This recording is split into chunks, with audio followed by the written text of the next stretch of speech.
Boa tarde, seus lindos e lindas. Tudo bem? Mais um vídeo do canal e finalmente, né? Já tava na hora. Ai, peço desculpas pela demora. Por que que eu demorei tanto, Pedro? Porque eu sou preguiçoso e porque o pessoal de casa não me dá paz, não me deixa sozinho e porque eu não sabia o que gravar. É sério, porque assim, a gente tá acabando de ver linguística, certo? Contudo, eu estou com muito medo. Porque assim, eu passei pra vocês textos legais, textos que eu sei que são bons de linguística.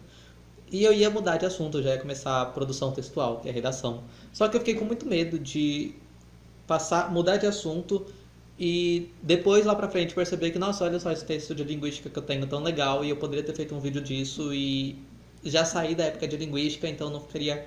Eu tenho esses toquezinhos, sabe? Então eu me sentiria mal. Então antes de eu pular para o próximo tópico, que é de redação e produção textual, eu vou checar todo o meu material realmente de linguística para ver se eu não tem nada ali que dá para salvar. Que realmente eu olhe, olha, isso é legal, realmente dá pra fazer vídeo com isso, ou não, isso aqui é lixo. Fica aí. Enfim, aí pra não ficar sem fazer vídeo nenhum, vocês vão falar, ah, Pedro, você vai falar de série de novo? Não, calma. Nesse vídeo não. Nesse vídeo a gente vai falar o quê? De literatura, porque semanas atrás eu tive que ler e fazer um trabalho do Cortiço, então é uma obra que está bem fresca na minha memória. E eu pensei, eu acho que eu vou fazer um vídeo do Cortiço, que eu acho que é legal. Eu tenho vontade de analisar um pouquinho algumas obras literárias, principalmente as que eu vou lendo. E eu vou fazer isso. E aqui comigo não pensem que eu estou sozinho. Sozinho eu tô, mas eu tô na companhia de um lindo Antônio Cândido, de Cortiço a Cortiço. Eu vou usar esse texto que eu li ele ontem à noite, fui grifando para ver as melhores partes, para a gente poder falar um pouquinho da obra do Cortiço, né? Então, pera aí que eu vou ter que dar um pause aqui para eu lembrar desse texto e já volto. Pausa. Então, vamos lá. O Cortiço é uma obra do Luiz de Azevedo, publicada em 1890 aqui no Brasil. O que conta essa obra? Por enquanto eu vou deixar o texto do Cândido de lado, depois a gente foca nele, tá? Por enquanto eu vou falar só um pouquinho do que eu acho do livro. A obra conta a história, então, inicialmente de um português, o João Romão, que é um vendedor. E ele vende, e ele quer ter dinheiro, e ele quer ter poder. E aí, então, ele conhece uma preta, que é a Bertoleza, escrava. E eles ficam ajuntados. E aí ele vai juntando dinheiro da vendinha dele, e aí ele compra um pedaço de terra ali, um pedaço de terra aqui. Quando vê, ele já criou um cortiço inteiro. O João Romão, ele acaba. A Bertoleza, ela é escrava de um velho que mora, acho que lá na Paraíba, lá pra lá no Nordeste. Mas aqui na cidade onde a história acontece, que eu não lembro qual que é, ela fica sobre a visão de um amigo do cara, e aí esse amigo do cara morre, e aí o João Romão meio que pega a Bertoleza pra ele, tipo, fica os dois juntos. Do lado do João Romão tem o vizinho dele, o Miranda, que mora em um sobrado, se não me engano, uma casa de 2 andares. E ele, o Miranda, ele é muito rico, ele tem muito dinheiro, ele gasta, ele tem a mulher, que eu esqueci o nome, e tem uma filha, que acho que é a Zumirinha. Ele não se dá muito bem com a mulher, também mora na casa um velho, que acho que é o senhor Botelho, não lembro, e um menininho chamado Henriquinho, que ele é filho de um amigo do Miranda, da alta sociedade, e mora lá para aprender os bons costumes e blá blá blá. Enfim, Dona Estela. Dona Estela é o nome da mulher do Miranda, isso. Enfim, então a gente tem esses dois ambientes, né? O Miranda com a sua casa, a sua família, e o João Romão com o seu cortiço. Então ele constrói o cortiço e a gente. Gente do céu, tá verde. E aí, esse cortiço, a gente conhece alguns personagens que moram lá, né? A gente tem muitos personagens, não vou falar de todos aqui, não tem nem como. Mas tem a Dona Augusta, tem a Nenê, tem a das Dores, tem a Pombinha, tem a Machona, tem a Marciana, tem de tudo. Uma das personagens principais é a Rita Baiana, né? A história, logo no começo, a gente tem a chegada de um português e a sua mulher, né? A Dona Piedade e o seu Jerônimo.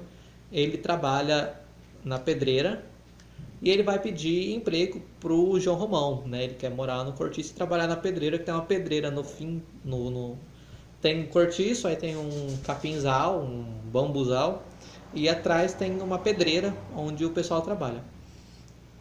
E aí o Jerônimo chega lá para trabalhar e para morar lá, e aí o João Romão conversa com ele. É até interessante ver, porque no começo o Jerônimo ele tem uma postura muito séria de homem trabalhador de Portugal, seus costumes, suas tradições. Ele fala que ele não trabalha por menos de 70 de dinheiro aí, que eu não lembro o dinheiro. E o João Romão acha isso um absurdo de caro, que não sei o quê. E aí o Jerônimo fala, não, demite um povo aí que é tudo vagabundo, eu faço um trabalho bom, eu sou um homem sério, enfim. E a Dona Piedade, que é a mulher dele também, é uma mulher séria, que fica em casa, que faz o serviço certinho, que faz as comidas de Portugal pro marido, né? Eles trouxeram consigo toda uma cultura portuguesa para o Brasil, né?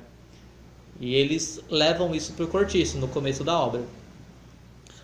E a Rita Baiana tá viajando, um dia ela chega de viagem com o namorado dela, o Firmo, capoeirista. A Rita Baiana é uma mulher extremamente sensual, morena, morena mulata, né, vamos assim dizer. Toda simpática, toda amiga de todo mundo. O pessoal, ela chega, fazem festa, fazem jantar, né? Todo mundo come, bebe, brinca e adoram fazer uma roda de samba. E aí um dia numa roda de samba, ela tá lá dançando e o Jerônimo senta nessa roda de samba e imediatamente, praticamente, ele se apaixona pela Rita Baiana, né? Aí passa um tempo, acontecem no meio você percebe que tem meio que uns pontos principais da obra que focam os personagens principais, como o João Romão, o Miranda, o Jerônimo e a mulher dele, a Rita Baiana. E entre esses picos de acontecimento vai tendo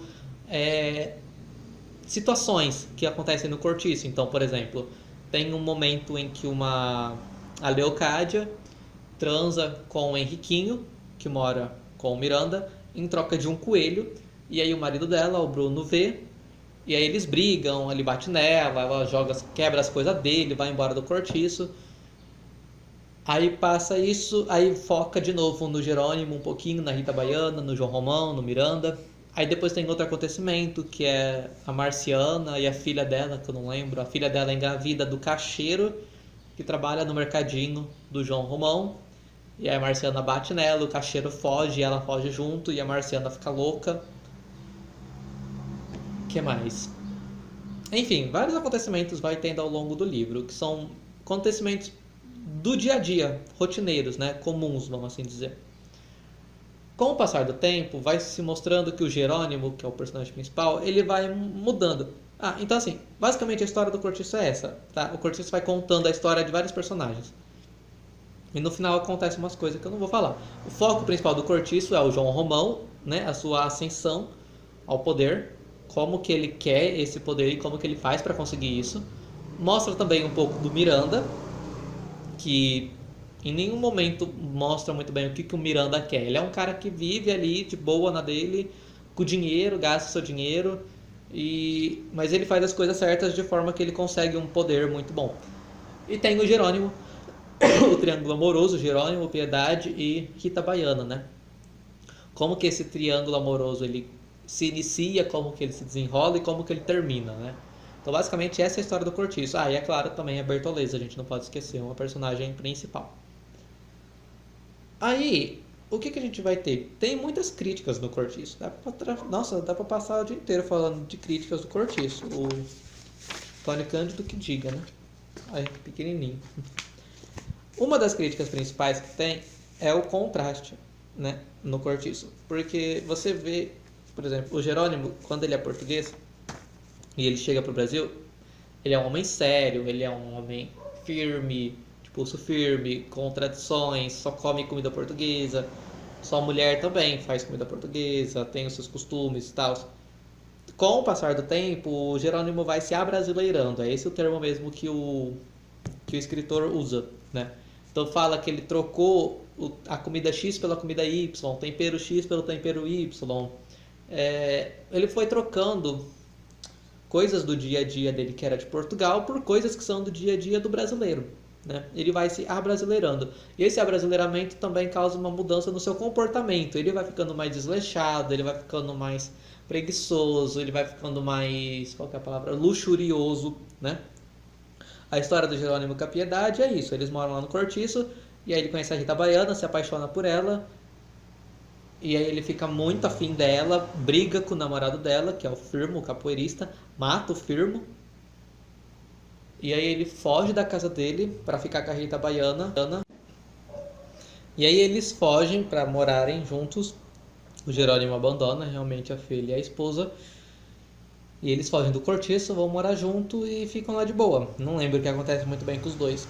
Enquanto isso, a Piedade fica com carinha lá, que aparece. E depois começa a ficar bêbada, bêbada, bêbada, bêbada. E a filha deles, se eu não me engano, no final, é tomada pela Pombinha, que virou prostituta da Cocota, né? A Leonore, acho que era, não lembro. E provavelmente a filha deles também vai seguir o mesmo caminho, né? Enfim. O texto do Cândido, ele vai abordar vários pontos da obra, né? Eu não vou ler o texto inteiro porque ele é muito grande, mas lendo ele deu para analisar. Ele vai começar falando um pouco sobre o naturalismo, explicando o que é o naturalismo, né?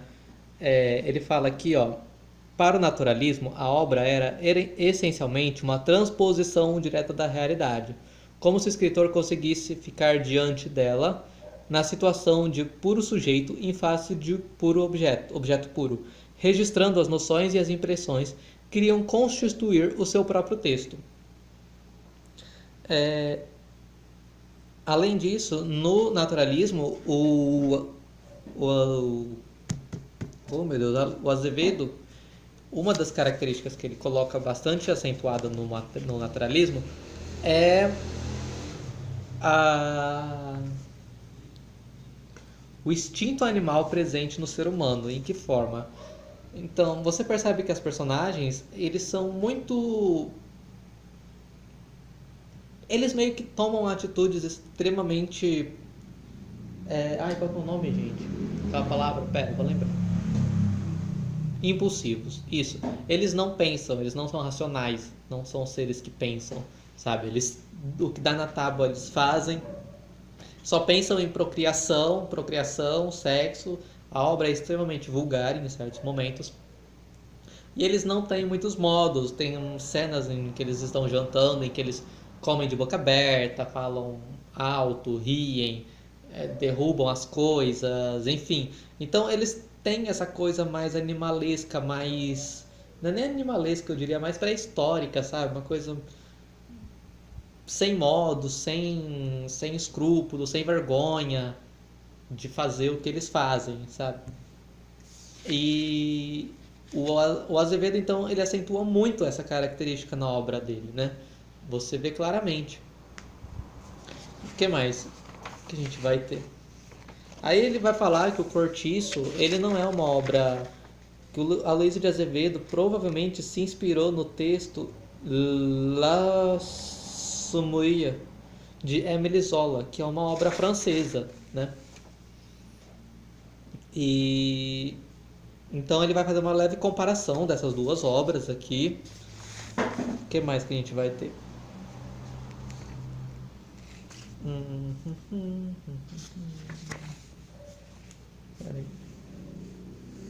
Aqui ele vai falar. Tem uma parte em que ele fala. Ele vai falar em uma parte da questão do português, porque é bem claro, de certa forma, o modo como a Aloysio trata as raças, né? O português, ele é todo certinho, ele é todo refinado, como você vê o Jerônimo no começo e a mulher dele, né? São todos, assim, econômicos, racionais, eles têm força de trabalho, eles trabalham pra caramba. O João Romão é um caso meio à parte, mas o João Romão também, ele tem força de trabalho, ele trabalha, ele também tem os seus desejos. Enquanto que o pessoal do Cortiço, que é o pessoal brasileiro, é tipo tudo festa, gandaia, jantarzinho ali, e bagunça e treta, entendeu? Então você consegue enxergar meio que essa diferença. Acontece que o português, que é o Jerônimo, acaba se abrasileirando, né? E o João Romão? O João Romão se abrasileira? Não. Por quê? Porque o João Romão, ele é uma criatura muito esquisita. Ele é um ser que O Antônio Cândido fala aqui que o modo de evitar abrasileirar esse afastamento que ele tem. Então, assim, o João Romão ele não interage com o pessoal do cortiço, ele se priva de muita coisa, ele não gasta dinheiro, ele não sai, ele não farra, ele acaba deixando a Bertoleza de lado, então ele acaba também não alimentando essa sua luxúria, né?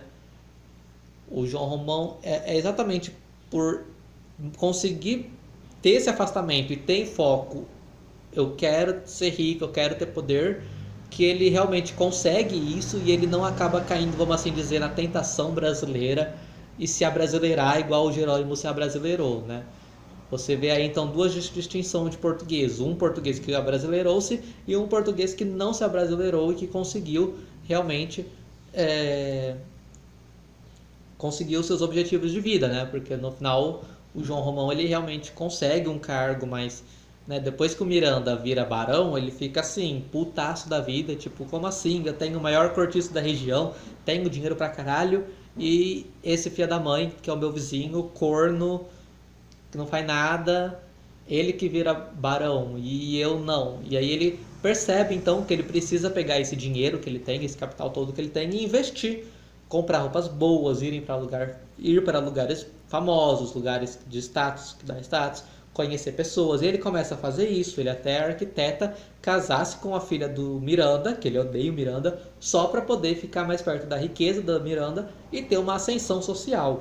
Ele não liga para isso.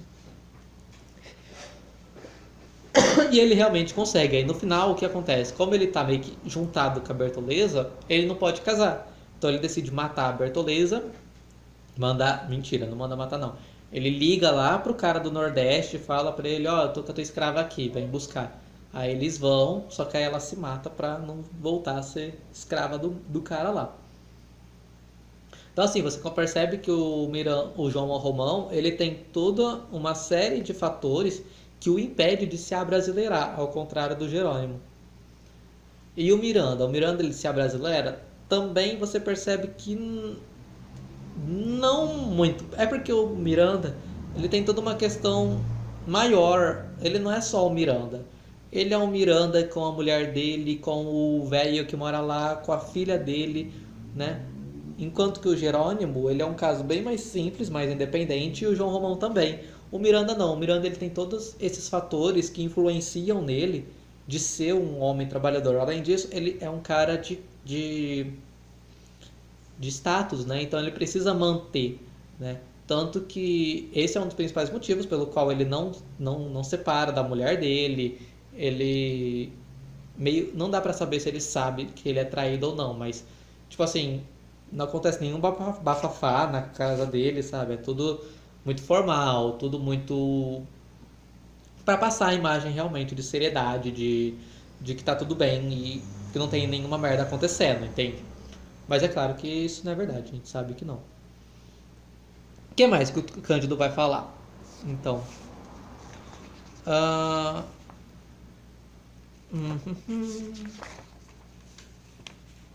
ele vai falar do modo como no cortiço é interessante ver o preconceito que tem entre eles mesmos, porque tipo assim, a Bertoleza ela fica extremamente contente no começo da obra quando o João Romão chama ela para morar junto, porque ela fala aqui, ó, porque como toda cafusa não queria se sujeitar-se a negros e procurava instintivamente o homem numa raça superior à sua. E a mesma coisa acontece com a Rita Baiana, né? Cadê? Quando viu que o portuguesa queria, trata logo de largar o capoeira firme, mulato como ela, porque o sangue da mestiça reclamou seus direitos de apuração, e Rita preferiu no europeu o macho da raça superior. Esse é um contraste que dá pra... Contraste não, é uma análise que dá pra fazer real da obra, que é esse racismo dos próprios personagens que são negros e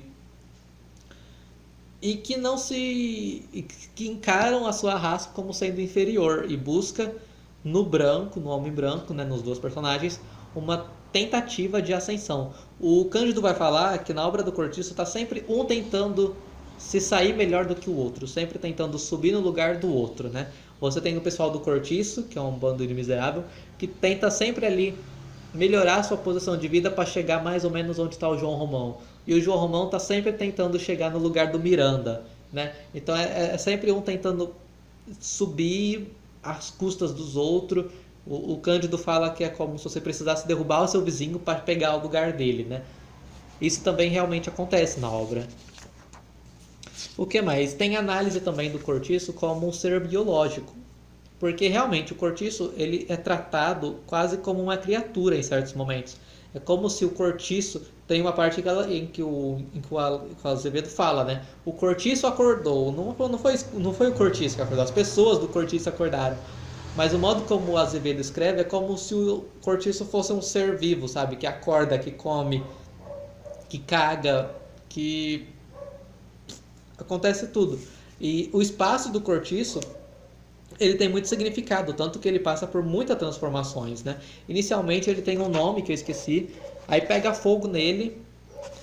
Quer ver? Eu vou achar essa parte aqui. E eu vou até parar o vídeo porque ele já vai dar o espaço máximo. Pera aí. Quando o João Romão cria o cortiço, ele tem bastante área verde, tem o bambuzal no fim, atrás, né? Tem toda uma questão que o Cândido fala aqui, ó,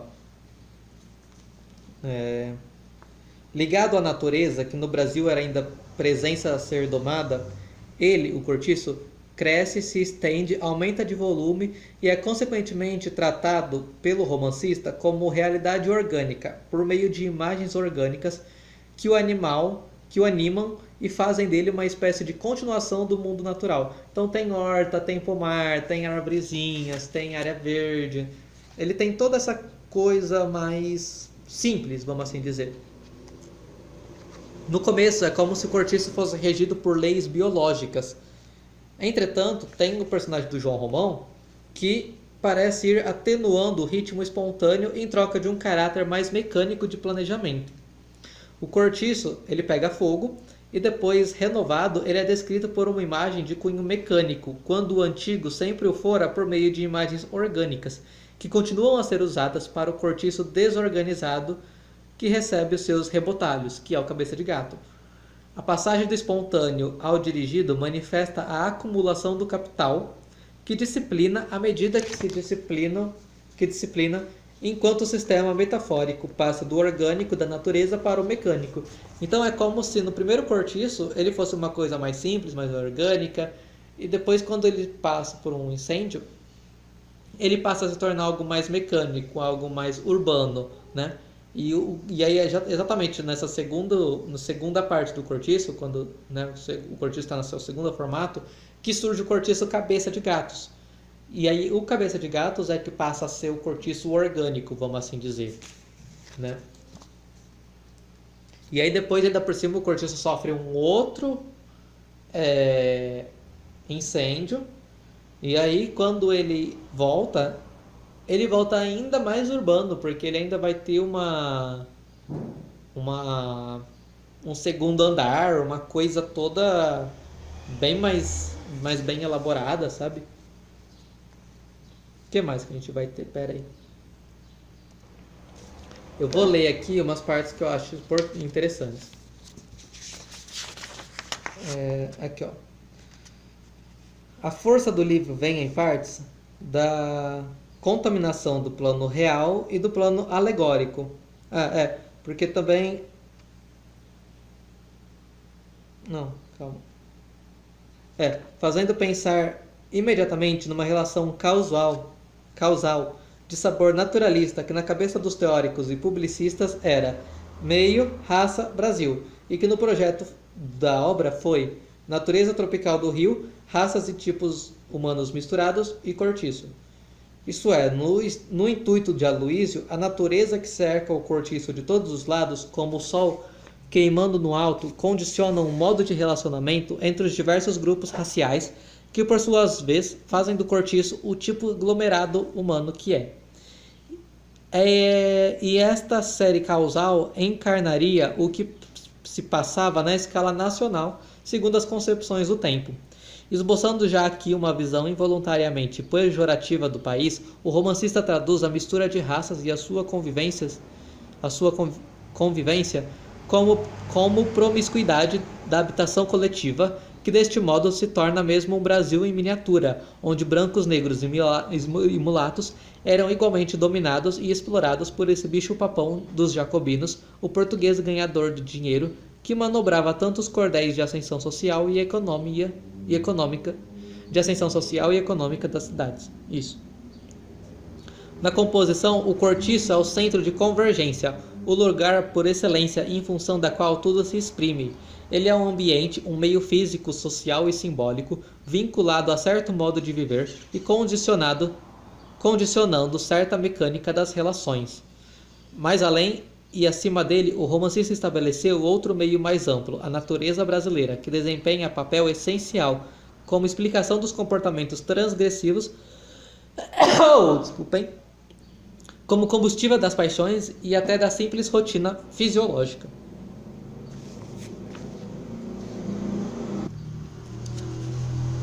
A perspectiva naturalista ajuda a compreender o mecanismo do cortiço, porque o mecanismo do cortiço, nele descrito, é regido por um determinismo estrito que mostra a natureza, meio, condicionando o grupo, raça, e ambos definindo as relações humanas na habitação coletiva. Mas essa força determinante de fora para dentro é contrabalanceada e compensada por uma força que atua de dentro para fora. O mecanismo de exploração do português que rompe as contingências e a partir do cortiço domina a raça e supera o meio. Um duplo movimento, portanto, ou dois movimentos complementares. Um, centrípeto, é a pressão do meio e da raça pesando negativamente sobre o cortiço e fazendo dele o que é. O outro, centrífugo, é o esforço do estrangeiro vencendo triunfalmente as pressões. Um leva ao cortiço, o outro sai dele. Aquilo que é condição de esmagamento para o brasileiro seria a condição de realização para o explorador de fora, pois sempre a pobreza e a privação foram as melhores e mais seguras fontes de riqueza. Bom, pessoal, é mais ou menos isso. Eu acho que já vou ficando por aqui. O texto do vídeo ficou um pouquinho grande. É porque o Cortiço realmente ele tem muita coisa para falar. Ele é uma obra que dá para você trabalhar vários aspectos da obra, vários caminhos, né? O Cândido mostrou alguns, eu também mostrei alguns, né? Que tem o contraste, né? Eu esqueci de falar do contraste das mulheres também, né? A Rita Baiana é brasileira e a Piedade é a portuguesa, né? Você tem um contraste ali de como se fossem as duas nações, né? A brasileira e a portuguesa. E a brasileira dá na cara da portuguesa descaradamente. Enfim, eu vou ficando por aqui porque já falei muito já. Eu vou deixar o texto, se eu achar, eu vou deixar em PDF aí no link do meu Drive. Vou organizar um pouquinho melhor esse Drive para a gente ter uma noção melhor onde estão as coisas de linguística, onde estão as coisas de literatura. Mas vocês podem baixar o texto do Cândido, ok? Ele não é um texto difícil de ler, é extremamente fácil, como vocês viram. E é isso, eu espero que vocês tenham gostado do vídeo de hoje. Foi o que eu deu para fazer para vocês. E logo eu volto a fazer vídeos sobre linguística. Eu tô quase entrando em período de férias. Ainda tem alguns trabalhos para finalizar. Não é DP não, é porque tivemos greve, então reposição agora. Mas eu vou sempre aparecendo por aqui. Não pensem que eu sumi, que eu não sumi, tá bom? Por enquanto é isso. E até a próxima. Se inscreva no canal se você ainda não é inscrito. Deixa o like se você gostou. E deixa um comentário se quiser. Se não quiser também, não deixa. É isso. Tchau.